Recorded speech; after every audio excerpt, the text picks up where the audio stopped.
Levítico, capítulo número 1, diz assim: Chamou o Senhor a Moisés e da tenda da congregação lhe disse: Fala aos filhos de Israel e dize-lhes: Quando algum de vós trouxer oferta ao Senhor, trareis a vossa oferta de gado, de rebanho ou de gado miúdo. Se a sua oferta, verso 3, for holocausto de gado, trará macho sem defeito. À porta da congregação o trará, para que o homem seja aceito perante o Senhor. Versículo 10. Se a sua oferta for de gado miúdo, de carneiros ou de cabritos para holocaustos, trará macho sem defeito. Verso 14. Se a sua oferta ao Senhor for holocausto de aves, trará a sua oferta de rolas ou de pombinhos. Até aqui nós vamos meditar. Foi lido a respeito de 4 tipos de animais: novilho, bode, carneiro e ave, pombos ou rolinhas. Em toda a era da história da humanidade, quando o homem pretendia entrar em contato com a divindade, com Deus, era sempre envolvendo sangue. Sempre. Desde que Adão pecou, ele e Eva, aquela maneira de comungar com Deus, como era o caso de Adão e Eva, o registro sagrado diz que Deus todos os dias vinha ao jardim e entrava em contato com eles. Quando eles desobedeceram, nós conhecemos a história, o quadro mudou. O quadro mudou e quem tomou a iniciativa da mudança foi o próprio Deus. Quem lê a Bíblia, essa história no Gênesis, vai perceber que Deus já providenciou um animal ali. Eles haviam feito uma cobertura com folhas, porque estavam nus. Deus já providenciou uma cobertura de pele. E para isso houve um sacrifício animal. Então ali já teve uma vítima. Quem já leu a Bíblia sobre a história de Caim e Abel e Caim, percebeu que todos os dois trouxeram a Deus uma oferta. Você lê do capítulo 1 de Gênesis ao 4, você vai pegar essa história. Todos os dois trouxeram a oferta. Diz que Caim trouxe do fruto da terra. Não sei se foi um repolho, uma alface, beterraba. Ele trouxe do fruto da terra. E Abel trouxe da sua criação, do seu animal. E diz que Deus se agradou da oferta de Abel e não a de Caim. Interpretamos que, na verdade, Caim praticamente trouxe uma oferta que pouco custou alguma coisa para ele, ou quase que nada. E a verdura, a plantação, você joga uma semente na terra, por si só ela brota. Mas um gado, um cabrito, uma ovelha, não dá para você deixar à mercê da sorte. Para que ele fique sem defeito, exige muito cuidado. Então, quando Deus tirou os hebreus do Egito, foi instituído, para amenizar o sentimento de culpa dos homens, esta substituição de animais. Mas tinham pessoas de todo nível social, o mais rico, o mais pobre, o médio. Se a pessoa tinha lá no seu rebanho um gado bonito, uma ovelha, um cabrito, teria que vir oferecer a Deus no seu lugar. Quer dizer, o animal ele era uma vítima. Uma vítima. Em vez de um homem morrer porque errou, o sacerdote recebia a vítima, fosse o boi, o cabrito, era sacrificado e queimado no altar para Deus, no lugar do pecador. Por que envolvia pombos e rolinhas? Se a pessoa era pobre, ela não tinha condição de ofertar um gado. Então Deus criou de uma maneira, por revelação a Moisés, que ninguém pudesse escapar, nem rico e nem pobre. Para que o pobre não dissesse assim, eu não fui porque o boi é caro. Não, então tu leva rolinha, que rolinha dá até no terreiro da casa, até no canto. Rolinha, ela vem comer até perto da tua casa. É só fazer uma urupuca e pegá-la. Só sou muito preguiçoso, mas a rolinha até de graça vem. É ou não é? Deus está querendo dizer que ninguém pode escapar do contato e comunhão e da busca a Ele, seja o pobre, seja o rico. Mas nesta oferenda, ela também traz um pano de fundo para a nossa mentalidade, para compreendermos a vida de alguns seres humanos. Estes animais, diferentes um do outro, também nos dão uma lição do que estava por trás da oferenda. Por exemplo, se o camarada fosse levar no lugar pomba ou rolinha, é sinal que ele realmente era uma pessoa pequena no poder aquisitivo. Não podia exigir-se muito dele. Mas isso apontava também para o ser humano. Isso também traz uma lição para nós, para o homem hoje. Porque hoje, quando se fala em Cristo, também se fala em sangue. Por que se ensina que a salvação, o perdão, tudo será impossível fora da pessoa de Cristo?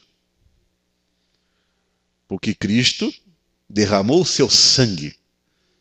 Por isso que hoje o homem quer entrar em contato, em aliança com Deus, só através de Cristo. Por causa do sangue dele. Só para você ir entendendo a coisa. Mas a rolinha ou pombinha, ela também ensina até sobre pessoas. Você sabe que a rolinha e pombinha são animais que estão sempre mergulhando, é ou não é?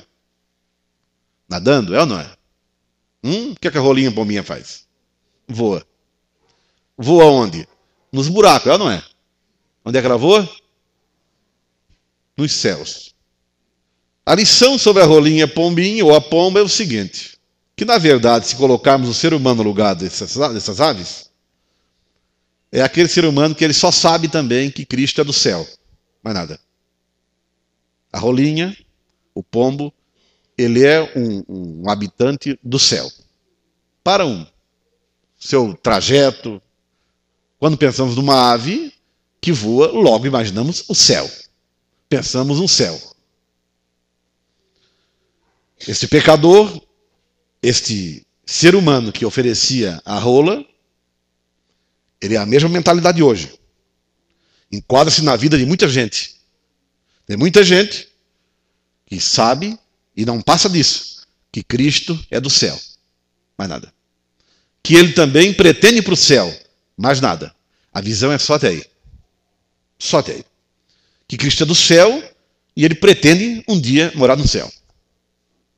Essa é a visão deste homem, desta mulher, representada nas aves.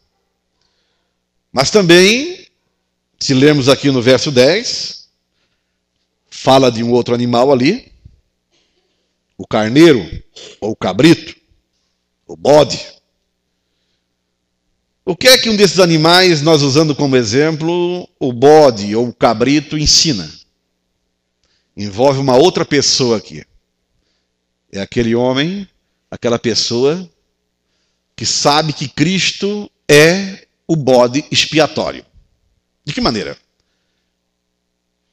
Porque quando os homens erravam para com Deus, em alguns casos, aquele bode que substituía o pecador era solto ele no deserto. Ou, quando ele era sacrificado como um bode expiatório. Alguém que está expiando o pecado de alguém. Não é expiando. É alguém que está tomando lugar, a posição de expiador, assumindo a culpa de alguém. Então, também tomamos como exemplo aqui, como ensinamento, a mente de alguma pessoa com a Bíblia na mão, pensa sobre Deus, mas também só sabe na vida dela que Cristo morreu por ela e assumiu os pecados dela. Não passa disto aí. A visão dela é até aí. Que Cristo é do céu, ela quer ir para o céu, que Jesus Cristo assumiu a culpa dela como o bode expiatório, Ele foi chamado de expiador. Aqui o animal era para assumir a culpa de alguém. Então aqui é mais uma mentalidade humana. É aquele ser humano, vou repetir, que ele só sabe, e vocês vão ouvir desse mundo afora, muita gente trombeteando. Ai, que bom, Jesus levou os meus pecados, os nossos pecados. Mas não passam disso aí. Continua até pedindo uma ajudinha por algum outro nome.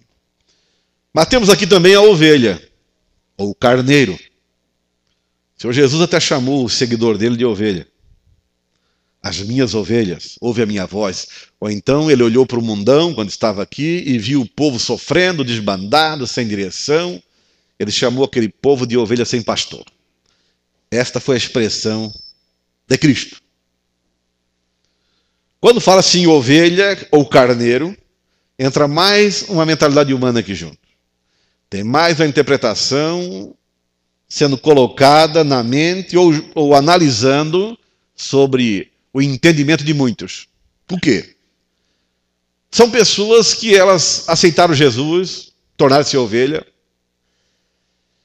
Elas até compartilham de quando em quando com alguém a mensagem a respeito de Cristo. Dão uma pregada, uma testemunhada. Ela tem uma noção um pouquinho mais aberta a respeito do Evangelho. Então, de quando em quando sobra um tempo, ela até vai tentar ou vai ajudar alguém a entender o caminho. Enfim, ela é quase perfeita. Ela é quase uma pessoa que realmente está no plano de Deus. Quase, mas não está. Não está porque ela não pratica realmente a lei do amor cristão. Que é aquela compaixão pelo pecador, pela alma perdida, por pessoas ignorantes, pessoas que não sabem o caminho da fé, não sabem para onde vão. Mas essas três filas de pessoas que têm fé em Deus é uma fé ainda um pouco vaga, uma visão um pouco distorcida. Paulo diz assim até em sua carta aos Coríntios, né? Alguns ainda não têm entendimento. E ele citou isso para a igreja de Corinto, que muitos tinham aceitado Jesus, mas não estavam com entendimento ainda do seu papel, sua obrigação. Porque Deus está mostrando a eles a verdade.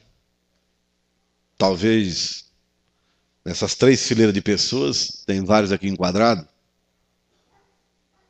a sua fé chegou até ali. Mas tinha um quarto animal aqui que é o novilho ou o boi. É interessante que no Apocalipse, João teve uma visão do trono de Deus, e no capítulo 4, versos 6 a 7, ele vê uma figura no céu com 4 semelhanças, leão, águia, e vê novilho no meio, ou boi, na visão celestial. E aqui, se percebemos bem, no verso 3, onde havíamos lido, se a sua oferta for de gado, trará macho sem defeito, amém? Sem defeito. O que Deus pede ou exige do homem é que a entrega da sua alma aos cuidados de Cristo, aos cuidados do Deus Salvador, ou a verdadeira conversão, ela não pode ser meio termo. Tem pessoa que ela quer ir para o céu, ela se ofereceu a Deus como: eu me rendo a Ti, ó meu Deus, eu me entrego a Ti, eu aceito Cristo como meu Senhor. Mas é um pouco mais de boca. Ela continua com algumas ligações, com algum namoro com o espírito do mundo, com alguns padrões, coisas que o mundão segue e ela segue na vida ainda. E a fé, para ser perfeita e correta, a entrega tem que ser total. Eu não posso querer o céu e ao mesmo tempo olhar para o inferno. Eu não posso querer estar em contato com Deus hoje e amanhã em contato com o diabo.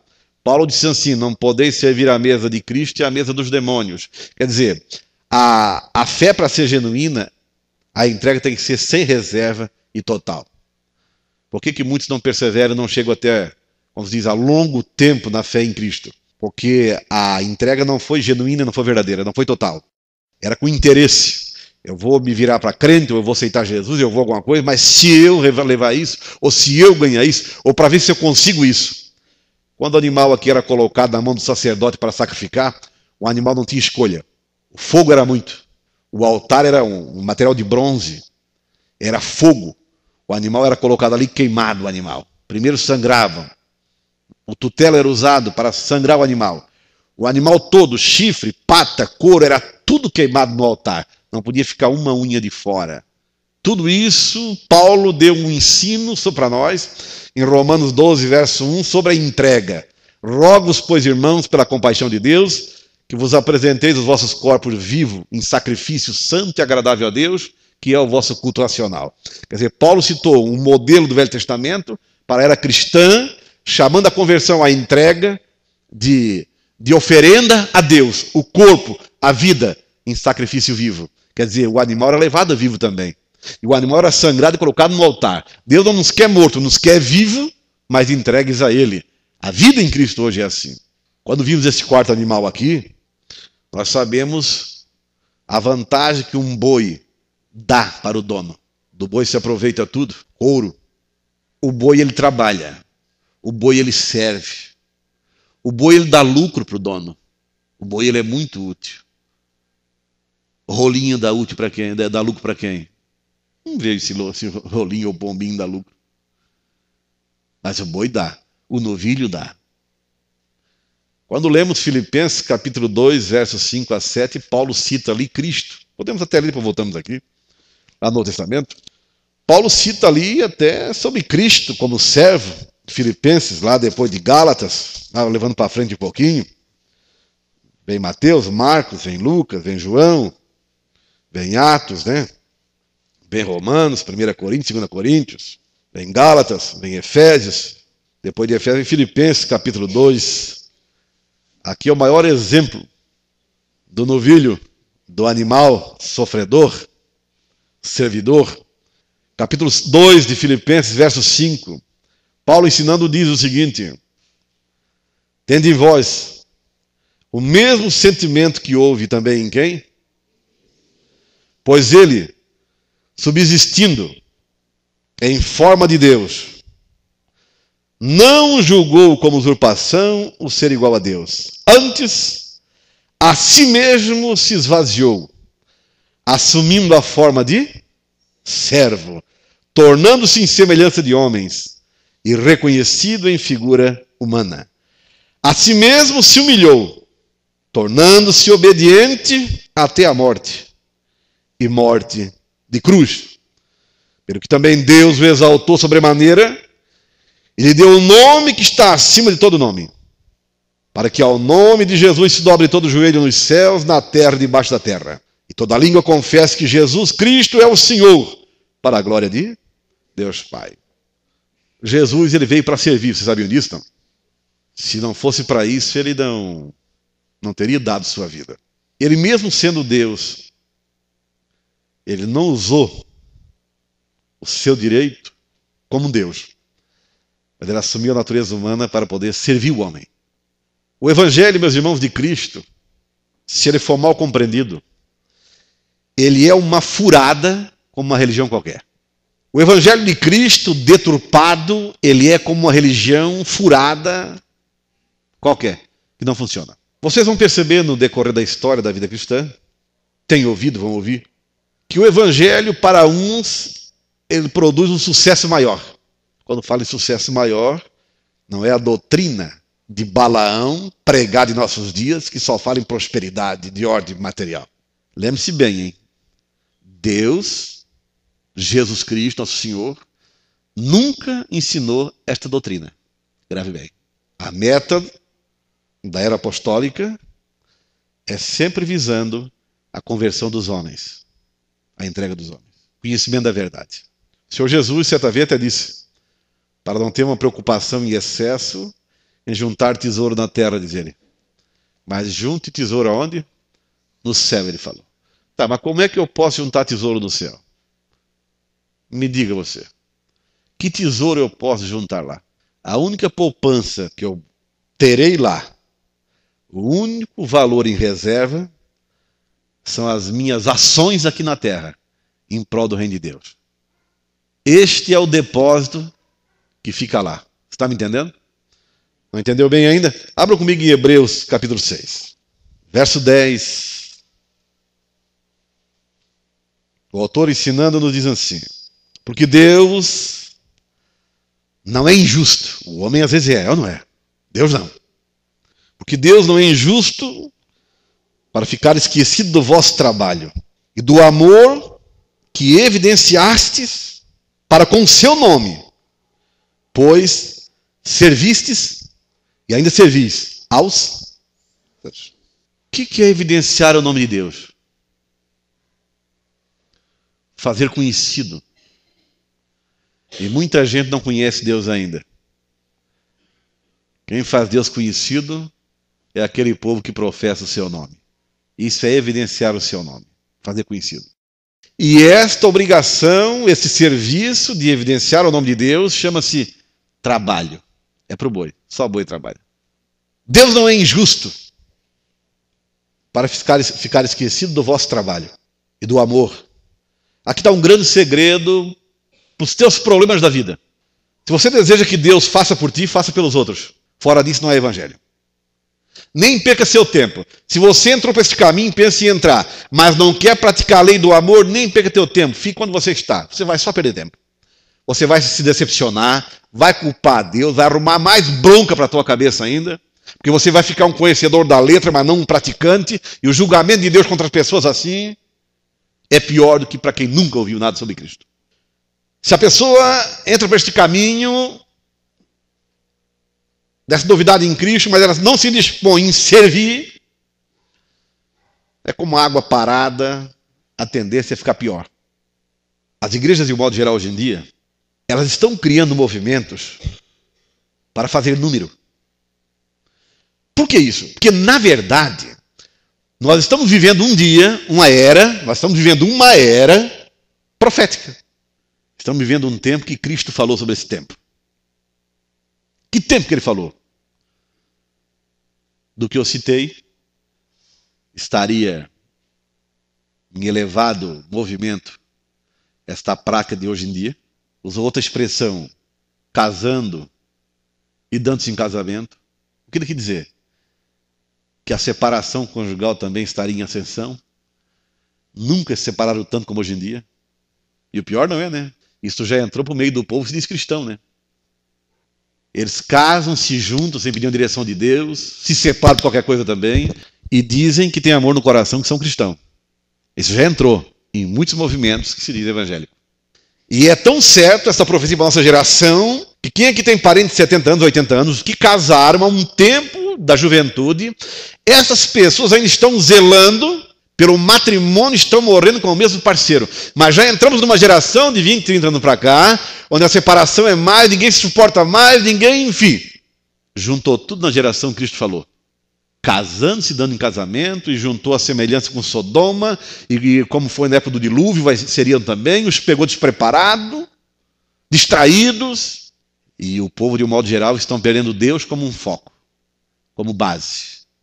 E as igrejas, de um modo geral, estão preocupadas não sei com o quê. Então é criado movimentos e muitas promessas para que o povo haja neles uma razão de se reunir. Porque Cristo, o poder de Cristo e sua palavra para muitos não é mais a razão, a base da fé. Não, eu tenho que ter um sistema, um movimento que sirva de show ou de teatro. E muitas vezes, talvez a pessoa saia de casa para vir num culto, sempre esperando em receber algo, quando talvez naquele dia quem tem que receber é Deus. Ele tem que dar, prestar seu culto, sua reverência, seu respeito, seu louvor. Talvez haverá um dia que Deus não tem nada para te dar, Ele quer receber de você. E esse movimento de doa, vem tupá. Isso está disseminado. Propaganda de certos milagres na televisão que qualquer uma avózinha com vinagrezinho, azeite, fazia aquela cura. E trombeteio como se fosse Jesus, quando na verdade Jesus nem esteve ali perto.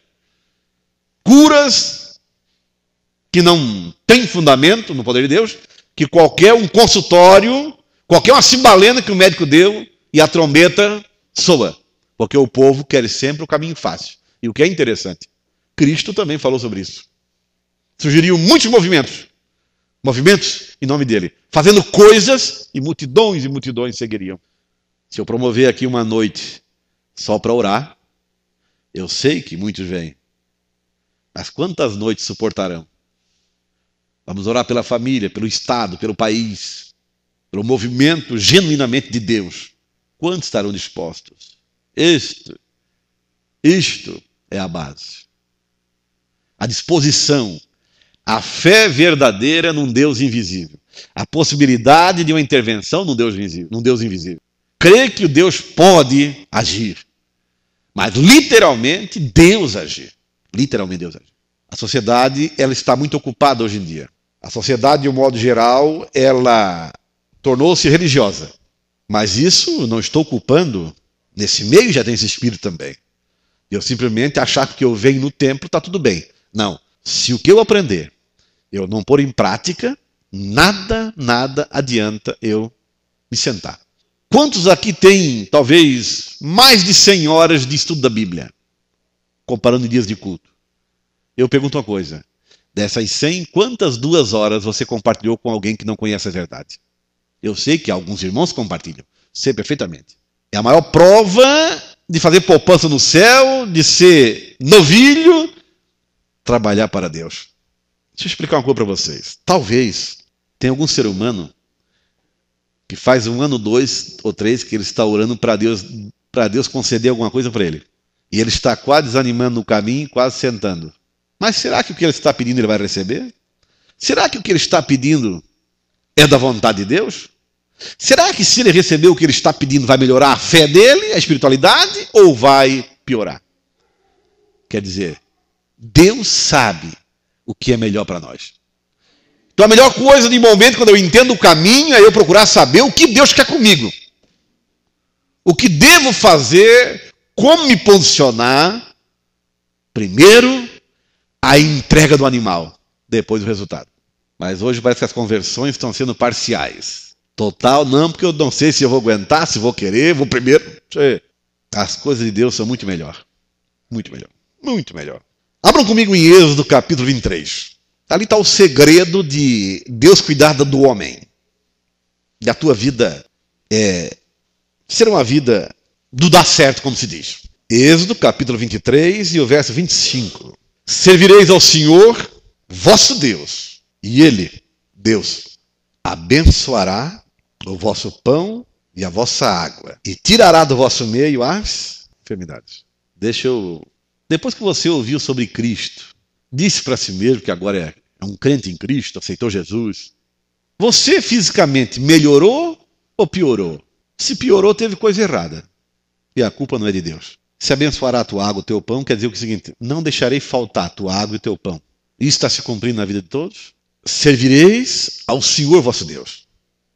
Essa promessa foi para os hebreus, mas também depois, como eles foram reprovados, Deus lançou essa obrigação para a igreja de Cristo.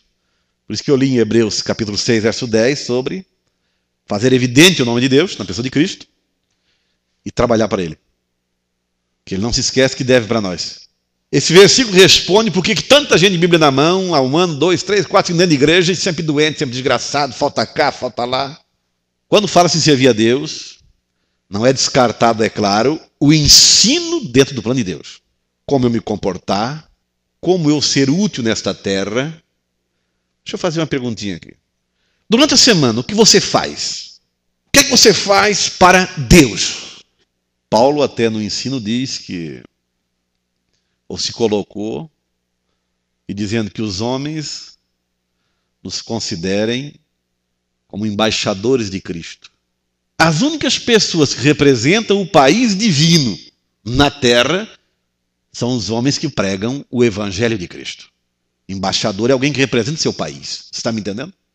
Então, quando a pessoa, para falar do reino de Deus, primeiro ela tem que conhecer o seu país. E isso vem mediante uma revelação quando nos entregamos a Cristo, e Deus vai revelando o seu reino para nós seres humanos, que nos voltamos para a palavra dele, mediante o ensino a respeito de Cristo.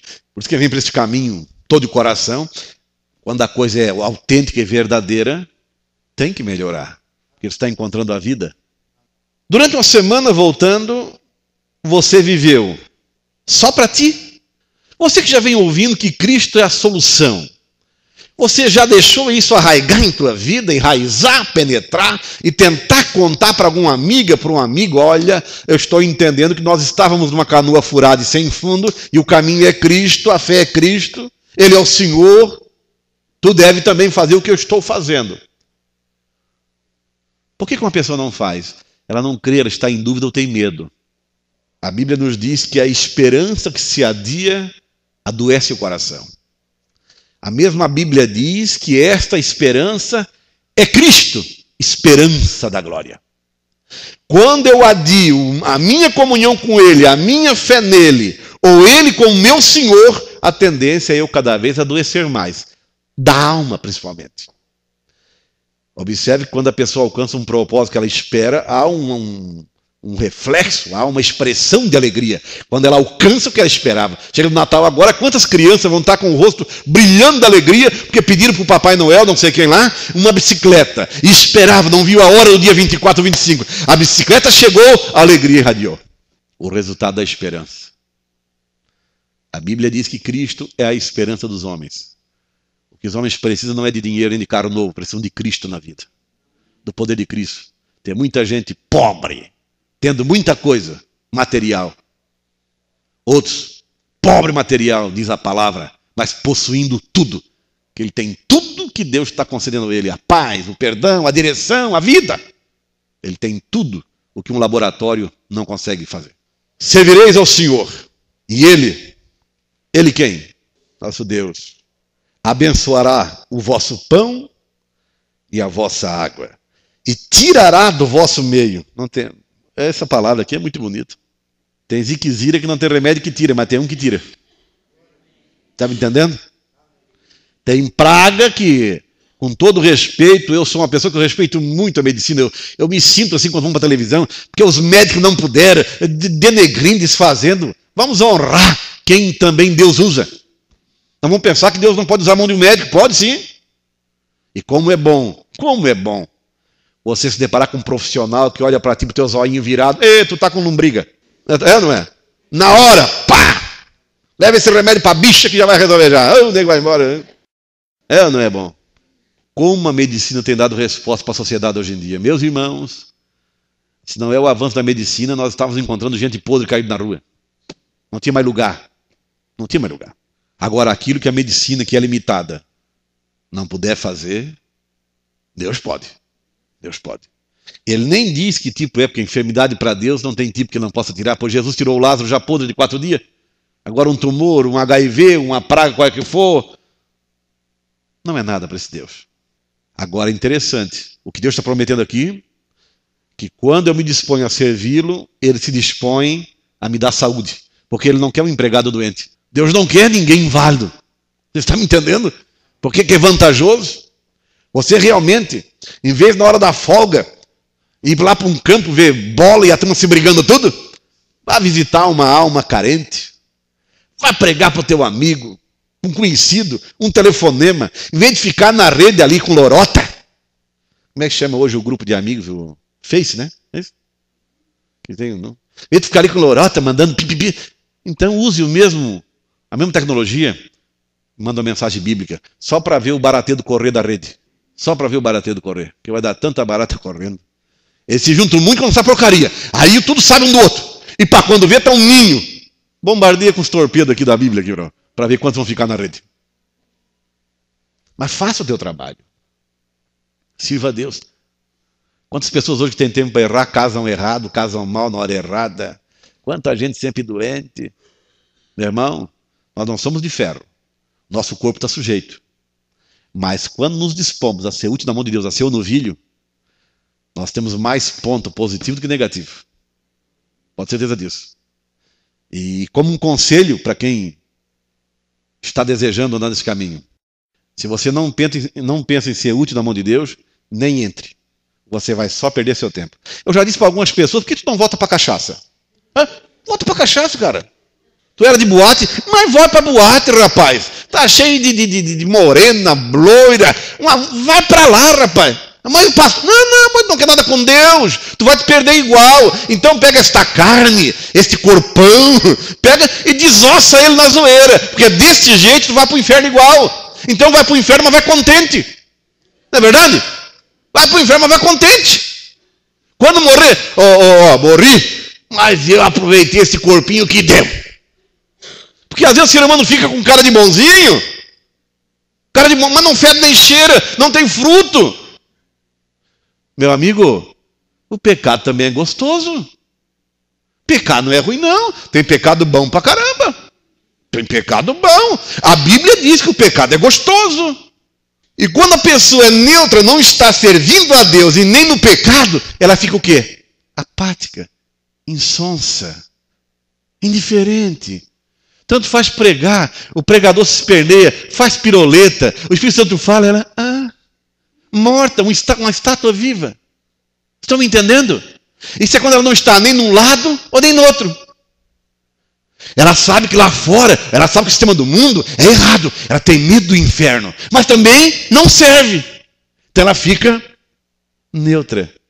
Mas Jesus em Apocalipse disse o seguinte: porque tu não és frio e nem és quente, tu és morno, eu estou a ponto de te vomitar da minha boca. Mas não fui eu que inventei isso, é até palavra dura para a gente. Jesus, nosso Senhor, com nojo do homem, que nem é incrédulo e nem pratica o que aprende, é uma situação terrível. Que tem de gente com Bíblia na mão hoje em dia, andando errado, sofrendo, todo na contramão. Qual é o evangelho que você está crendo? O de Cristo tem resultado. O de Cristo tem resultado. Eu sou prova disso. Eu acho tão engraçado quando a gente reúne com família, agora final de ano vem Natal, tá? Mas aí você começa a ouvir aquelas coisas. Como eles não conhecem o evangelho, eles não falam de Deus dentro do evangelho. É que o mês passado gastaram tanto com a coluna. Olha para a pia. Tem 4, 5 caixas, um para não sei o quê, o outro para ele não fazer mal, e o outro para não sei o quê, para quanto entra não. Aí eles têm a audácia de... Outro dia eles estavam num papo eu perto, porque um estava dizendo, não posso quase mais nem pegar uma cadeira, um método disso para eu evitar, porque a minha coluna, eu estou com uma hérnia não sei o quê. Aí eles olham para mim e eu quieto. E isso já é de família. Aí a gente, para não contender, eu fico pensando, se eu querer, eu ponho uma saca de cimento aqui e outra aqui e saio andando. Graças a Deus eu não tenho essa dificuldade. Aí eu penso, Deus é fiel. Tu não está com problema de pressão? Eu? Tive no médico, constatou diabetes. Isso é de família. Mas que família? Vai para lá, ó. Aí começa a contar assim as desgraças, eu fico ouvindo. Aí eu fico ouvindo, eu não entro em bola dividida. O povo crente tem que vigiar nessas festas. Não precisa tu bronquear, querer meter a força. Deixa eles saber que você é sadio, você é bom, que você é diferente. Eles vão saber disso um dia. Aí eu fico pensando, quando eles contam essas coisas, eu fico pensando, digo, como tu é maravilhoso. Como a tua palavra é fiel. Eu não quero descartar aqui algum irmão que às vezes tem uma predisposição, mas o que eu tenho para dizer é o seguinte também. Não fica olhando para a genética dos parentes. Olhe para a genética do Espírito Santo. Não fique te preparando psicologicamente. O meu irmão teve, a irmã teve. Eu sou o próximo da fila. Sirva ao Senhor, que Ele vai tirar da tua vida a doença. Ele não tem compromisso com quem não serve. Agora, você só vai saber se esse versículo aqui é verdade se pôr em prática, meu amigo. A vida passa rápido. O Brasil já está fazendo plano para o ano 2030, o mundo também. E a gente pensa assim, 2030 está longe. Faltam 16 anos. Que seja 17. Mas eu conheci o Evangelho, parece que foi ontem, mas já fez 26 anos. Eu era guri, tinha 25 anos de idade para 26. São tempos envolvidos, o tempo voa, eu não vi o tempo passar. As pessoas aqui dos 40 para frente sabem que do ano 80 a 2000, parece que 10 anos não se viu passar naquele meio. Parece que do 80, parece que pulou para 2000, parece que de 80 a 90 não se percebeu nada. Então 10, 15 aninhos está voando. Então se você está tendo para comer, para beber, se você deseja que Deus te olhe com olhares diferentes, seja um novilho. Seja uma bênção para as pessoas. Precisamos entender que a Bíblia fala muito da plantação e colheita. Quando nós nos dispomos a abençoar pessoas, a ajudar pessoas a mudar o curso de sua história, e nós temos a arma para isso. Se fosse para fazer propaganda, meus irmãos, para deixar isso aqui socado sem mais lugar, e já ter que fazer um outro maior, Era só pregar o que é pregado hoje nas televisões. Pegar um canal e prometer o que... Mas quantos vão para o céu comigo? Quantos querem ir comigo? Quantos querem ir com Cristo? Hã? Quantos estão dispostos a realmente nascer de novo? Ter uma identidade nova? Será que são todos? Deste mundo afora. O Senhor Jesus, quando estava na terra, quando sabiam que ele estava em tal cidade, eles pegavam um barco, jegue e disparavam tudo. Procurá-lo. Muitas vezes era tanta gente na beira da praia que ele tinha que pegar emprestado ali um barquinho, subir e pregar de dentro do barco para eles na praia. Tanta gente que tinha. Mas eles não estavam ali para terem uma vida transformada. Estavam ali para receber os recursos do momento. E um dia o Senhor Jesus se encheu com aquilo. Ele via neles. Ele via o coração do povo. E um dia ele chegou numa outra cidade de barco, eles tomaram um barco também, se mandaram, e chegaram lá. Quando chegaste aqui? Perguntaram para ele. Aí ele já antecipou na conversa e disse: vocês estão me procurando não pelos sinais que fiz, mas por causa do pão que eu dei para vocês. Foi aquela multiplicação do pão e peixe para mais de 5.000 pessoas. Jesus disse: vocês devem trabalhar não pelo pão que perece, mas por aquele que permanece para a vida eterna. É como se ele dissesse: vocês estão se esforçando tanto, trabalhando mais por coisas que perecem. Investem no pão da eternidade. Investem nas coisas espirituais, nas coisas divinas. Se eu perguntar aqui, quantos aqui leem a Bíblia meia hora por dia? A maioria não lê. Tenho certeza absoluta. Absoluta, que a maioria não lê. Sabe por que não lê? Porque não crê. E quando não crê, é muita ocupação com as coisas do mundo. E com o conhecimento da palavra que vai gerar fé, conhecimento, é quando eu estiver com um tempinho sobrando, ou só quando eu vou no culto. Ainda bem quando vem no culto, leia e aprende. Mas temos que aprender uma grande coisa. A nossa alma depende de um sustento diário. E esse sustento vem pelo orar e ler a palavra de Deus. Gera em nós uma fé, uma esperança. Tem momentos que vamos ler a Bíblia, manuseando para cá e para lá, nos deparamos com um texto, e aquele dia para nós parece que seria o dia pior da vida, e de repente nos encontramos num texto que nos dá um ânimo, uma injeção, um reforço, e nós caminhamos mais de 1 quilômetro na vida. Esse livro não é um livro comum. Pode ter certeza que ele é um ser que fala com a gente. Nós vamos entrar em 2014. Qual é o teu plano para 2014? Você vai ser o mesmo cristão que foi até agora? Ou você vai ser a mesma pessoa que está aprendendo alguma coisa agora? Ou você pretende avançar nesse conhecimento, neste plano sobre Deus? Quem é Deus para ti? A possibilidade de ter um entendimento mais profundo? Um plano de trabalho para Deus? Tem muita gente neste mundo morrendo, mas morrendo num momento de muita ocupação. Isso é um perigo. Você não pode deixar as coisas materiais sufocarem a espiritual. Você pode trabalhar, você pode ter amigo, ter um lazer com a família, não é errado, você, de maneira nenhuma. Agora nós temos que ter um policiamento na nossa vida constante. Constantemente. Como estamos? Tocar em nós? Estou vivo espiritual? Ou estou morto? E é fácil saber se está vivo ou está na UTI, ou deixar na UTI ou vivo. É fácil. No teu interior, qual desejo predomina?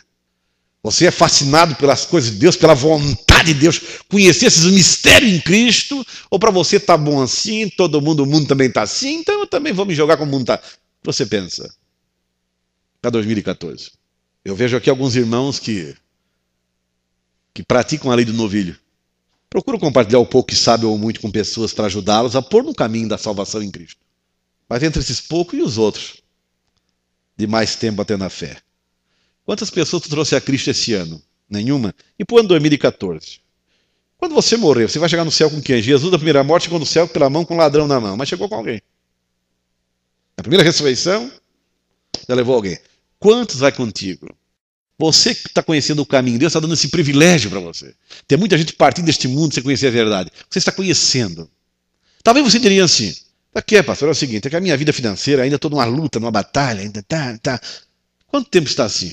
Eu primeiro quero melhorar, estou com uma doença assim, tá. Mas quanto tempo você está buscando a cura e não alcançou? Será que Deus não ouve mais? Deus não vê? Por que Cristo chegou na terra dele, onde ele se criou praticamente? E Mateus registra que ali ele não pôde fazer muitas maravilhas, não pôde fazer. E Mateus 13:58 registra que é porque eles eram duvidosos, por causa da incredulidade deles. Então eu vejo o seguinte, pouca fé, pouco milagre, bastante fé, bastante milagre. Nenhuma fé, nenhum milagre.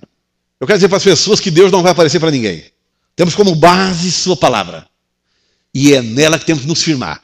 É ela que gera fé. É ela que nos molda, nos santifica e nos dá esperança. Ela. Mesmo durante o ensinamento, às vezes vem na nossa mente ou na mente de alguém.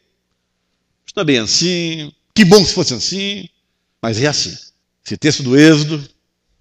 Observe no verso 26 aqui ainda. Na tua terra, na terra de quem serve a Deus, não haverá mulher que... Por que não haverá mulher que aborte? Por quê? Para começar, o filho dela foi de um casamento, não foi as escondidas que tem que abortar agora. Eram pessoas que viviam na luz. Você está me entendendo? E é saudável fisicamente, não tem que abortar, entre a vida e a mãe, não sei o que, um vai morrer, então morre não sei o que. Não, é como se Deus dissesse, na tua terra, na tua vida, na tua casa, tu vai ter saúde e a natureza será perfeita. O teu parto será perfeito. Não haverá esse problema de aborto, por fazer filho fora de não sei de onde, depois querer abortar, e nem por doença. Quer dizer, tu serás uma mulher, a tua casa, a tua família, uma mulher saudável. Porque Deus concede isso. Nem estéril, é essa que não pode ter filho. Completarei o número dos teus... O que significa, meu irmão? O que isso significa? Tu vai morrer no tempo certo. Você está me entendendo? Quantos anos de vida Deus deu para os homens? Uma média de 75 anos. Isso é a Bíblia. Deus diz, pelo profeta, passou disso, é enfado, canseira, reumatismo, dor nas pernas, pressão alta, o que mais? Está na Bíblia. Passou do 75, é enfado e canseira. E é verdade. É ou não é? Eu estou enganado.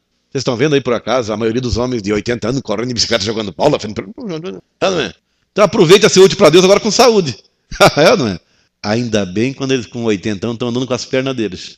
O pior é quando estão andando com a perna dos outros. Aí é um problema para a família. Aqui Deus diz o que é aqui? Completarei o número dos teus dias. Como se eu dissesse assim, ó, como se Deus dissesse, tu vai viver até 65 anos, ou 70 é o meu plano para ti, e até lá tu vai viver em ditosa, ou tu vai morrer em ditosa velhice.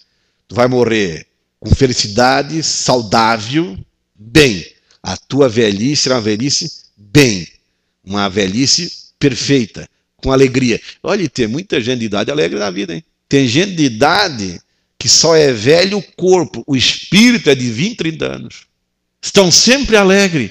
E hoje você olha assim para a juventude, quase de um modo geral, né? Ainda bem que aqui não tem. Estão assim com cara de tristes, como se tivesse fumado umas 10 pedras da noitada. Tomado lá um uísque com vinho, deu aquela congestão. O cara fica ruim, fica 3 dias ruim. Estão me entendendo? Tem pessoas de idade, um semblante irradiante. Quer ver? Vocês querem ver? Digo pessoas de idade, pessoas da mão de Cristo, né? Que a maioria da velharada aí também sem Deus na vida estão aí tudo estribujado, levando a casqueira, tudo cheio de... Mas os homens em Cristo que estão envelhecendo na mão de Deus, eles estão morrendo e sempre tem uma palavra para o cansado. Ó, meu filho, tu precisas de Jesus. Ó, meu filho, está aqui um folhetinho da palavra de Deus. É disso que tu precisa, meu filho. Eles estão velhos no corpo, mas no espírito ainda evangelizam, ainda pregam o evangelho. Ainda trabalham para Cristo. É por isso que Deus tem essas promessas aqui. Como é que uma família, como é que um moço, como é que um casal, como é que eles vão servir a Deus se a mulher é ocupada constante com a doença do marido, ou ele a dela, ou os dois com a gravidade de um filho? Como é que os dois vão servir Deus, meu irmão? É difícil. Servir é trabalhar para Deus, é ocupar, eu tirar um tempo, eu também doar de mim, às vezes num telefone, às vezes sentado, tendo um cafezinho com um amigo, com uma família. Enfim, hoje tem meios da gente compartilhar fé, tem vários meios. Então como é que a pessoa vai fazer isso? Com um sério problema em casa? É difícil. Porque o ser humano ele tem dor, você tem sentimento. Então, quando Deus fala em abençoar esta casa, esta família, por servi-lo, Ele está pensando no emocional, no físico, está pensando na condição financeira, porque um carro tem que ter gasolina, por isso que Ele falou, abençoarei tua água e teu pão, é a parte matéria, abrirei, sustentarei, criarei oportunidades. Deus promete isto, e abre portas, e abre portas. O verso número 27, enviarei o meu terror diante de ti, confundindo a todo o povo onde entrares. Farei que todos os teus inimigos te voltem o quê? As costas. Quando a pessoa às vezes fica crente em Cristo, quer ver traficante. Está devendo para todo mundo. Até na igreja ele está assim para trás. Medo de um cobrador da conta da droga entrar na igreja. Ele não tem paz na vida, está me entendendo?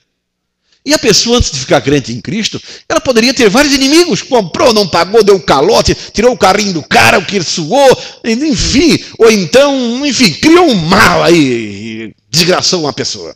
Ficou inimigo dele. Se houve um arrependimento genuíno, que ele realmente se voltou ao caminho da fé em Cristo, aceitou o substituto dele, que é Jesus Cristo, Deus promete perdoá-lo. Através de Cristo, o homem entra em aliança com Deus. Mas tem os inimigos lá fora, querem matar ele. O que é que Deus faz? Deus mexe na mente desses inimigos, para que eles esqueçam aquela pessoa por determinado tempo. Volte as costas para ele, não fique de frente tentando detê-lo, tentando matá-lo, tentando prejudicá-lo. Deus, até nisso ele trabalha, porque ele já sabia, como o apóstolo Paulo foi um. Quando se converteu, era cheio de inimigos em Jerusalém. Foi preciso outros apóstolos apresentá-lo para os apóstolos de Jerusalém. Por quê? Porque ninguém ia receber o Paulo convertido. Eles sabiam que Paulo havia sido um assassino e um perseguidor dos crentes em Cristo. Mas aí acompanharam ele. Alguém foi ajudando Paulo, até o povo que conhecia Paulo na igreja ganhar a confiança dele. E Deus, quando a gente vem para esse caminho e se dispõe, a testa dos inimigos nos protege. É por isso que eu vou sempre dizer, a vida do crente é mais guardada do que a do ímpio.